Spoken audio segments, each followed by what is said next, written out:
इस वीडियो को बनाने के बाद मैंने इसे अपने 10 दोस्तों को टेलीग्राम पर भेजा था, लेकिन उनमें से सिर्फ 3 लोगों को ही ये वीडियो समझ आया। और वो तीनों दोस्त 10वीं कक्षा में मेरे क्लासमेट्स थे। हम चारों एक साथ लास्ट बेंच पर बैठा करते थे। इसका मतलब ये नहीं है कि इसे सिर्फ लास्ट बेंच वाले ही समझ पाएंगे, तो आप भी इसे समझने की एक बार कोशिश ज़रूर करें। और हाँ गाइज, वीडियो के अंत में मेरे तीनों दोस्तों का रिएक्शन मिस मत करना। सुनो, अगर कोई तुम्हें कहे कि तुम बहुत समझदार हो, तो समझ लेना तुम्हारा इस्तेमाल होने वाला है। तुम सोचते हो कि तुम्हारे फैसले तुम्हारे हैं। नहीं, तुम्हारे फैसले उस नेता के हैं, उस विज्ञापन के हैं और उस डर के हैं जिसे तुम पाल रहे हो। इमोशन और लॉजिक की जंग में इमोशन हमेशा जीतता है, क्योंकि लॉजिक को मेहनत करनी पड़ती है और इमोशन वो तो बस बह जाता है। मैनिपुलेशन का सबसे बड़ा हथियार कंपैशन नहीं, एंगर, गुस्सा है। जब मैं तुम्हें डराता हूँ तब तुम सोचना बंद कर देते हो, और जब तुम सोचना बंद करते हो तब मेरा काम शुरू होता है। पॉलिटिक्स में कास्ट कोई पहचान नहीं है, वो एक ट्रिगर बटन है। The puppet show. सोचो, एक नेता स्टेज पर आता है। वो बिजली, पानी, शिक्षा की बात नहीं करता, वो बस एक पुरानी जख्म को कुरेद देता है। तुम्हारी जाति का अपमान हुआ था 100 साल पहले। अचानक तुम्हारा लॉजिक मर जाता है। तुम भूल जाते हो कि तुम्हारे बच्चे के स्कूल में छत नहीं है। तुम्हें बस बदला चाहिए। ये लीडर वॉर्स नहीं है, ये पपेट शो है। धागे तुम्हारे इमोशंस के हैं और हाथ उनके जो तुम्हें लड़ते देख हंस रहे हैं।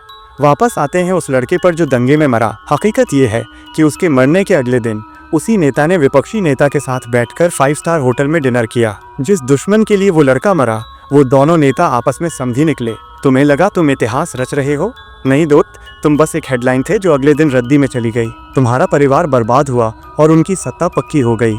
इमोशन ताकतवर नहीं होता, इमोशन कमजोरी है जिसका व्यापार होता है। अगर तुम किसी के लिए नफरत से भरे हो तो तुम उनके गुलाम हो।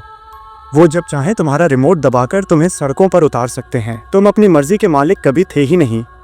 अगली बार जब तुम्हें लगे कि तुम किसी बड़े मकसद के लिए लड़ रहे हो, तो बस एक बार आईने में देख लेना, क्या वो आग तुम्हारी है या किसी ने माचिस जलाकर तुम्हारे अंदर फेंक दी है।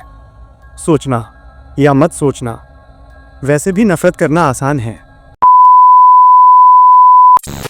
देखो दोस्त, तुमने कड़वा सच तो सुन लिया, अब जरा खेल समझो। अगर तुम्हें इस दुनिया में ग्रोथ चाहिए तो तुम्हें शिकारी बनना होगा, शिकार नहीं। इमोशंस का इस्तेमाल करना कोई रॉकेट साइंस नहीं है, इसे बच्चों की तरह समझते हैं।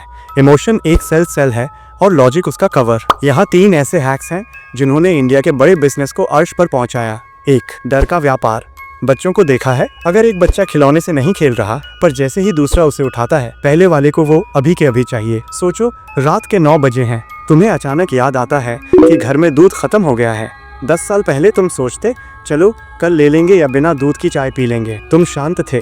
ब्लिंकिट ने क्या किया? उन्होंने तुम्हारे दिमाग में एक बीमारी डाल दी जिसे कहते हैं अर्जेंसी बायस। जब तुम ऐप खोलते हो तो वहाँ एक मैप दिखता है। एक छोटा सा स्कूटर तुम्हारी तरफ बढ़ रहा होता है, ऊपर टाइमर चल रहा होता है 8:59, 8:58। ये टाइमर दूध के लिए नहीं है, ये तुम्हारे दिमाग को पैनिक मोड में रखने के लिए है। जब इंसान पैनिक में होता है तो वो प्राइस नहीं देखता, वो बस चेकआउट बटन दबाता है। उन्होंने इंतजार करने की तुम्हारी ताकत छीन ली है।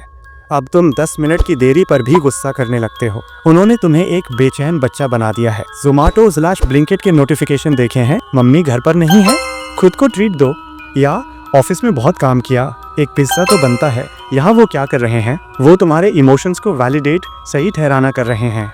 अगर तुम दुखी हो तो खाना मंगाओ, कंफर्ट। अगर तुम खुश हो तो खाना मंगाओ, सेलिब्रेशन। अगर तुम थके हो तो खाना मंगाओ, रिवॉर्ड। उन्होंने खाना और ज़रूरत का कनेक्शन काट दिया है। अब कनेक्शन है मूड और ऐप का।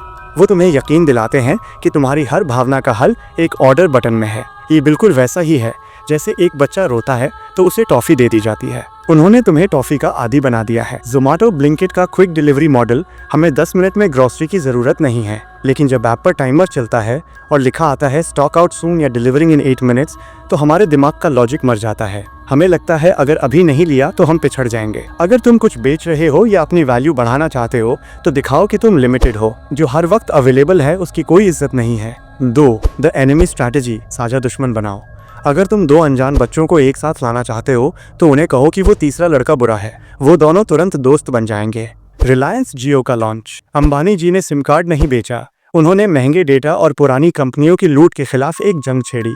उन्होंने एयरटेल और वोडाफोन को दुश्मन बनाया और खुद को गरीबों का मतीहा। लोगों ने सिम इसलिए नहीं लिया कि वो सस्ता था, बल्कि इसलिए लिया क्योंकि उन्हें उन कंपनियों से बदला लेना था जो सालों से उन्हें लूट रही थीं। अपनी ग्रोथ के लिए एक दुश्मन चुनो। वो दुश्मन कोई इंसान नहीं, गरीबी, पुराने ख्याल या सुस्ती हो सकती है। लोगों को अपने साथ जोड़ो एक बड़ी लड़ाई के नाम पर। 3, इंसान हमेशा उस चीज़ की तरफ भागता है जो उसे उसके बचपन या सुकून की याद दिलाए। बाजार में माज़ा और फ्रूटी पहले से थे। पेपर बोट ने जूस नहीं बेचा, उन्होंने यादें बेची।